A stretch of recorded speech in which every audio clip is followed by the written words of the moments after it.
Fala galerinha, hoje vamos falar sobre a nova coqueluche aí de quem... Nova não, mas que todo mundo tá doido pra ter, que são os potencímetros. Bom, então assim, os potencímetros eles já existem há algum tempo no ciclismo, eles já são utilizados aí há bem uma década, mas com opções mais baratas chegando ao mercado, muita gente que treina um pouco mais sério tem aí um grande objetivo de um dia ter um potencímetro, ou então utilizar um potencímetro nos seus treinos, ou simplesmente comprar para falar que tem. Eu particularmente tenho uma visão um pouco assim, muitos treinadores aí vão discordar de mim, eu não sou treinador, de novo, isso é uma visão minha, tá? Eu tenho essa coisa, é uma questão psicológica minha, que eu não gosto de algum aparelho me dizendo se eu posso andar mais rápido, ou se eu não posso andar mais rápido, ou se eu tô bem, ou se eu tô mal. Eu gosto de saber analisar essa sensação dentro da minha percepção de esforço. Então eu treino com o mínimo de equipamento possível, justamente para ir melhorando essa minha percepção do meu próprio corpo, porque muitas vezes numa prova você tem que fazer mais força do que você dá conta, você precisa saber o tanto, e muitas vezes os números não refletem a exata situação. Mas isso é uma questão minha, isso é uma análise minha, eu tenho essa coisa, todo mundo que treina comigo me conhece, sabe que eu penso desse jeito, e eu tento não usar coisas. Então eu não uso potencímetro por conta disso. Mas muita gente usa, e muita gente que não tem essa percepção de esforço mais apurada, ou então que... Enfim, ele funciona para muita gente, não funciona para mim, mas muita gente gosta, enfim. E qual que é o grande diferencial do uso do potencímetro para você treinar? É porque a potência, os watts, né? Porque a potência, o medidor de potência, para quem não sabe, é um aparelho que mede a potência que o ciclista está empregando nos pedais, né? Ou seja, quanta força ele está fazendo, né?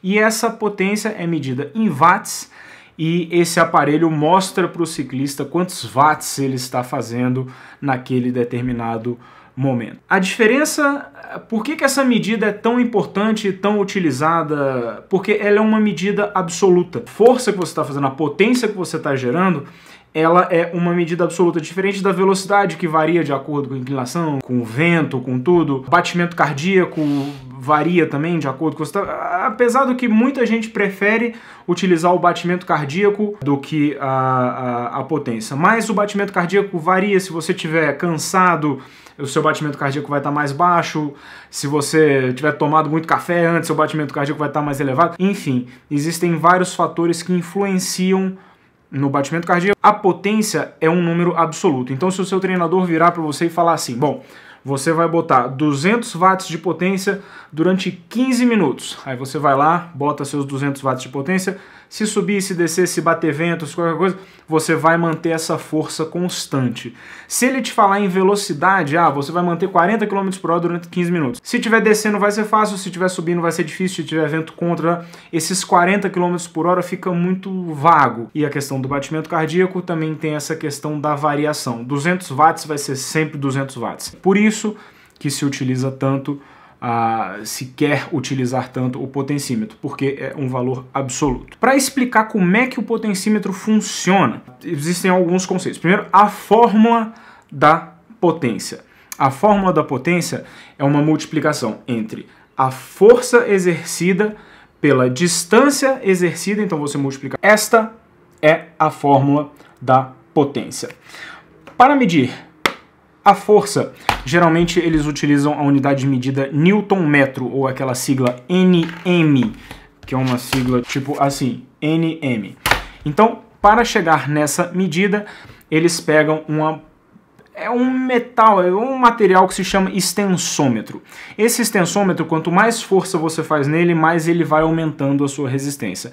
E com isso você consegue medir a força que está sendo exercida neste material. Com esse extensômetro você chega a este número daqui, que é o F, ou seja, a força exercida. A distância varia de um tipo de potencímetro para outro. Por exemplo, você tem potencímetros no pedal, que aí você pega o comprimento do pé de vela e a distância para dar uma volta. Você tem uns que são na aranha, aí você pega a distância da volta.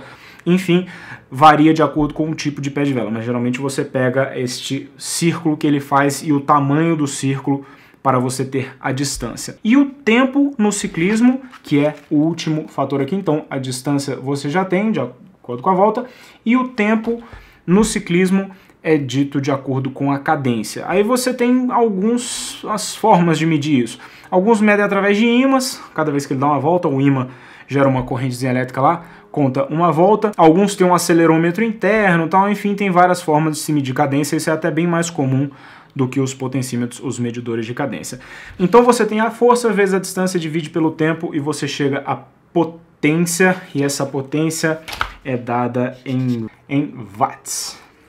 Essa é a forma com que se chega nos watts, naquele número. Estou fazendo 200 watts de força. Isso varia. Vamos supor que você está numa subida a 50 RPM. Com 50 RPM, possivelmente você vai estar fazendo mais força no pedal do que se você tivesse, por exemplo, a 100 RPM. Só que a potência geralmente dá um número igual.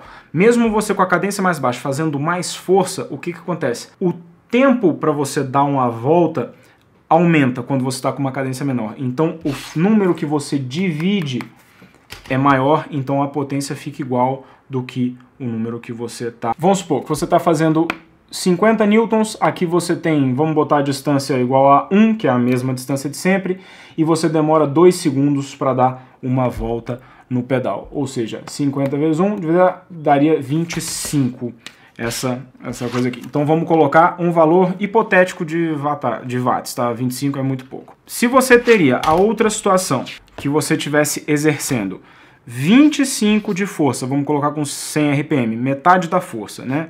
Vezes 1, que é a mesma distância, dividido por 1, que você está com o dobro da cadência, então em vez de demorar 2 segundos para dar a volta, você demora 1 segundo só. Então 25 vezes 1, 25 dividido por 1, 25. Então os 25 são iguais. Então por mais que você esteja fazendo mais força naquele determinado momento, os watts acabam ficando iguais porque tem essa outra questão do tempo e etc. Então muitas vezes a pessoa acha, então eu vou pedalar pesadão que isso vai me dar mais potência. Não, porque você demora mais tempo para dar a volta e isso faz com que você, no final da conta, a potência acaba sendo igual do que se você estivesse girando mais. Então isso varia bastante. É assim que funciona o medidor de potência. Ele pega tanto a força quanto a distância e quanto o tempo, faz essa conta através desse extensômetro, você chega nessa força que você tem e você faz toda essa conta para chegar na potência exercida. Beleza? Bom, então tá. Aí você tem alguns tipos atualmente de medidores de potência. Por exemplo, você tem os Rotor, você tem o SRM, você tem um novo da Shimano agora da Pioneer e tal. Todos esses medem no pé de vela. Esse lugar que é colocado o pé de vela é justamente onde fica o extensômetro, que é onde ele vai medir onde a força está sendo feita. Como eu falei, esses modelos que eu citei medem no pé de vela. Você tem, por exemplo, o Garmin Vector, que mede no próprio pedal. Então o extensômetro fica no pedal, ele mede a força exercida naquele lugar do pedal. Aí você tem, por exemplo, os PowerTap. O PowerTap, ele vai botar esse extensômetro na roda. Então, no cubo da roda, ele tem, então, com a força que é exercida na corrente, no pinhão, aquilo tensiona o extensômetro e ele mede a potência gerada. Então, são diferentes lugares para se colocar, mas o princípio é basicamente o mesmo. Praticamente todos os medidores de potência funcionam desta forma. Existem alguns medidores no braço do pé de vela que você pode ter um medidor só de um lado. Você pode ter um medidor nos dois. O ideal é que se tenha nos dois braços do pé de vela. Se você tiver em um braço só, ele vai medir a potência de uma das pernas que você está fazendo e ele vai dobrar esse número para fazer uma projeção da força total que você está fazendo. Só que isso pode gerar alguns erros, porque primeiro, nem o ciclista que tem a pedalada mais perfeita do mundo consegue pedalar exatamente com a mesma potência com a perna esquerda e com a perna direita. Então, possivelmente, vai ter um erro de leitura aí. Existem alguns estudos que mostram que até no final de um determinado tempo você tem até 10% de erro no total do potencímetro. Então isso é bem complicado, mas de qualquer forma já é uma boa referência para quem quer utilizar um medidor de potência. Bom, então é mais ou menos isso que eu queria falar para vocês sobre os medidores de potência e como que isso funciona. Como eu falei para vocês, tá mais acessível, você tem medidores de potência hoje perto de $500, $600, tem vários modelos aparecendo nesses financiamentos coletivos que são bem mais baratos.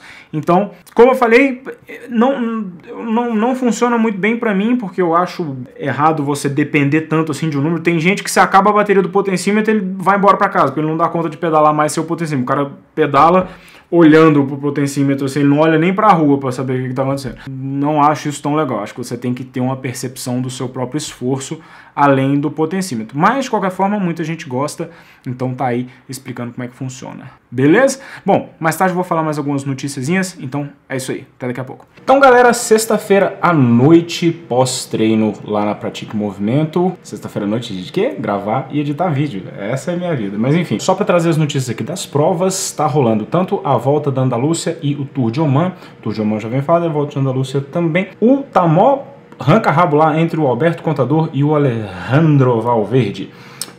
Ontem o Contador foi bastante agressivo e conseguiu tirar a liderança do Valverde a classificação geral e assumiu num ataque no final da montanha lá, foi bem legal, ele chegou um pouquinho na frente do Valverde, mas já deu para tirar a liderança dele. E hoje teve o contrarrelógio e o Contador faz um contrarrelógio muito bom, só que o Valverde venceu dele o contrarrelógio, conseguiu tirar aqueles pouquinhos segundos que estavam ali e retomou mais uma vez a liderança.